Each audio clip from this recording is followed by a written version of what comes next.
Mes chers abonnés, mes chers élèves, bienvenue dans cette nouvelle capsule qui est un petit peu ordinaire, qui est tout à fait différente des autres. On va changer un petit peu. Durant cette saison estivale, j'ai décidé de partager avec vous, d'expliquer pour vous certains sujets qui touchent notre santé. Certaines maladies, je veux dire. À titre d'exemple, on va parler de la glycémie, on va parler de l'hypertension, de l'hypotension, de l'allergie, de l'ostéoporose. Aussi, on va discuter de certaines vitamines qui jouent un rôle très important de notre vie. D'exemple, la vitamine C, vous la connaissez, la vitamine D, le calcium. Donc tout ça, vous allez le trouver dans les prochaines capsules. Donc soyez à jour. Allez-y, on commence.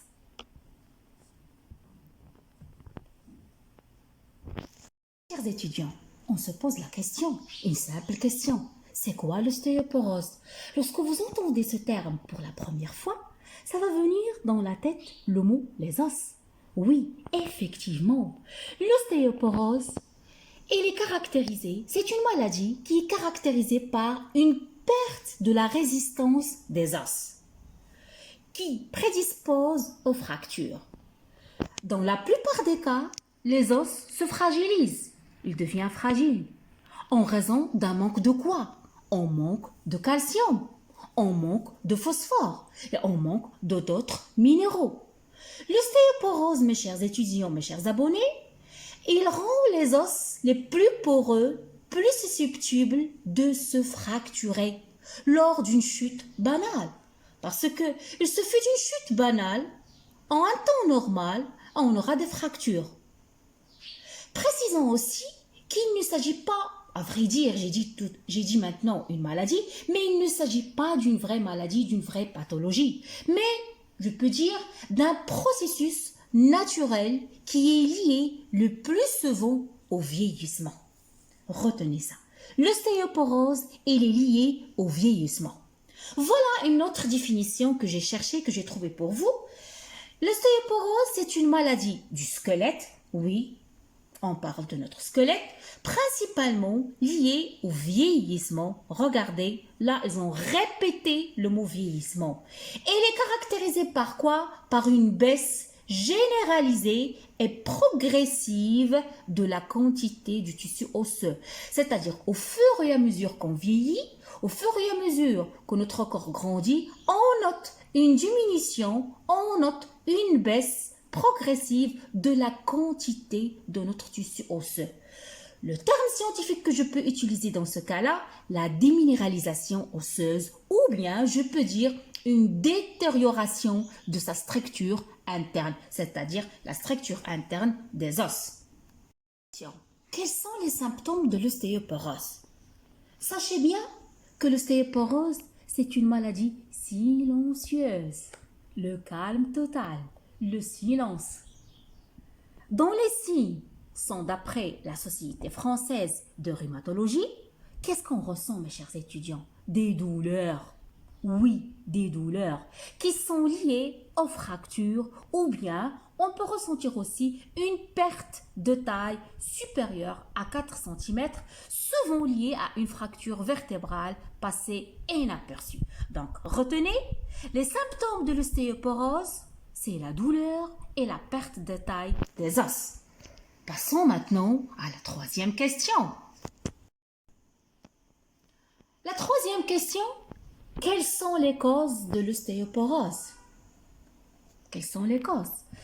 Parmi la cause principale, mes chers élèves, mes chers abonnés, la chute du taux d'oestrogène après la ménopause. Vous connaissez qu'est-ce que c'est la ménopause? Sin ad-duha ou sin al-yas. La femme, après un certain âge, il arrive à l'âge de la ménopause. Et vous savez déjà que chez la femme, l'ovaire, il sécrète des hormones. Par exemple, le progestérone et l'œstrogène. Là, je vais vous parler de l'œstrogène. Pendant la ménopause, on note chez la femme ménopausée une chute du taux d'œstrogène parce que les ovaires ne fonctionnent pas. Eh bien, cette chute de taux d'œstrogène, ça provoque l'ostéoporose. Donc, regardez avec moi, la perte osseuse. Donc, je le dis et je le répète, la perte osseuse chez la femme, il s'accélère considérablement après la ménopause. Vu que les ovaires, ils arrêtent de produire des oestrogènes. Et vous devez retenir que les oestrogènes, ce sont des hormones effectivement qui jouent un rôle principal, qui jouent un rôle primordial dans le processus de réparation du tissu osseux. Donc, chez la femme ménopausée, les ovaires arrêtent de produire les oestrogènes. Donc, le rôle ne sera pas effectué, ce qui augmente le risque de l'ostéoporose. Une autre cause, ce sont les antécédents familiaux et le type corporel. Par exemple, l'ostéoporose, il tend à être plus fréquente au sein de certaines familles. Là, je parle de facteurs d'hérédité. Il est fréquent chez Elle est plus fréquente au sein de certaines familles, notamment dans celles où les aînés se sont déjà fracturés un os et encore plus si un des parents qui s'est fracturé la hanche. Un autre facteur, une cause de l'ostéoporose, c'est le mode de vie et l'état de santé. Certains aspects du mode de vie, comme le tabagisme, c'est-à-dire les gens qui fument la cigarette, les gens qui consomment l'alcool, la consommation d'alcool, la consommation de caféine, trop de café, la prise de certains médicaments tels que les corticoïdes, certains troubles médicaux comme ceux qui perturbent l'absorption des nutriments, par exemple la maladie de Crohn. Et je vous promets, mes chers étudiants, je vais expliquer dans les prochaines capsules, Inch'Allah, qu'est-ce que c'est la maladie de Crohn. L'hyperparathyroïde, ce qui concerne la thyroïde, peuvent aussi jouer un rôle dans la perte osseuse. En plus de ces causes que je viens de citer, aussi, mes chers étudiants, les personnes atteintes de diabète de type 2, là je vais faire un stop, il existe des personnes qui sont atteintes de diabète de type 1 et de type 2. Je vais consacrer aussi des capsules concernant ce genre de diabète dans les prochaines séances, Inch'Allah. Les personnes atteintes de diabète de type 2 se fracturent une hanche ou une épaule plus que les autres personnes. Troisième cause, c'est le manque d'exercice physique. C'est le manque d'exercice physique. Si on ne fait pas de sport, vous le savez déjà, les os sont un tissu vivant. Oui, un tissu vivant, des cellules vivantes qui, comme le muscle, se renforcent progressivement avec de l'exercice physique. C'est-à-dire, la pratique du sport, l'exercice physique, ça renforce nos os. Donc, les personnes physiquement actives, ils risquent moins d'être atteints d'ostéoporose. Pourquoi? Parce que vu qu'ils pratiquent le sport d'une manière journalière, leurs os sont plus solides et résisteront mieux aux effets du vieillissement. Au contraire d'une personne qui ne pratique pas du sport, qui ne joue pas. Cette personne-là, qu'est-ce qu'on observe chez elle? Que la masse osseuse de cette personne, que je vais dire une personne qui est alitée, une personne qui est inactive, donc pendant très longtemps, donc la masse osseuse va diminuer très rapidement et ça va augmenter le risque d'ostéoporose considérablement. Plus de ces causes que je viens de citer, il y a une autre cause, le manque de calcium. Vous connaissez qu'est-ce que c'est le calcium? Où peut-on trouver le calcium? Dans les produits laitiers. Et aussi la vitamine D. Donc, mes chers abonnés, mes chers élèves, vous devez connaître, vous devez mettre une chose dans votre tête, que le calcium et la vitamine D, ils jouent un rôle très important dans le maintien de la santé et de la solidité des os, toute la vie durant.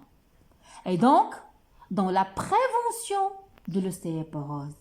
Parce que je vais consacrer une capsule concernant les bienfaits de la vitamine D.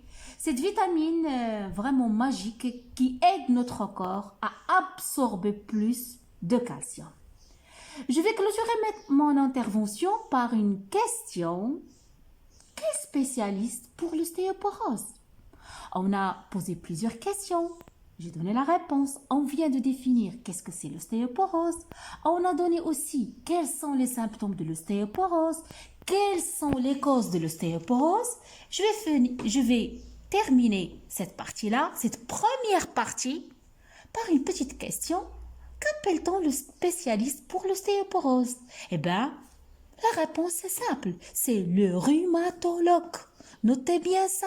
Pour ceux qui vont faire, Inch'Allah, leurs études pharmaceutiques et leurs études en médecine, le rhumatologue, c'est le spécialiste de l'os et des articulations.